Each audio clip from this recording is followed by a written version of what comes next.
আমার আসলে কথা বলার খুব একটা ইচ্ছা ছিল না, কিন্তু গতবার ওমরায় যেয়ে মানুষের কাছে আল্লাহর ঘরে কথা বলে এসেছিলাম যে তাদের কথা বলবো।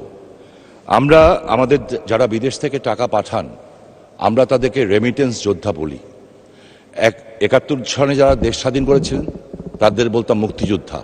তারা দেশ দিয়ে গেছেন বঙ্গবন্ধুর নেতৃত্বে, আর দেশের অর্থনীতিকে সবচেয়ে সবল রেখেছেন এই রেমিটেন্স যোদ্ধারা। একটু আগে যে আমাদের সিনিয়র সংসদ সদস্য যে রফিক সাহেব যে প্রশ্ন করলেন, এই প্রশ্নের পরে বোঝা যায় যাদের কি করুণ অবস্থা।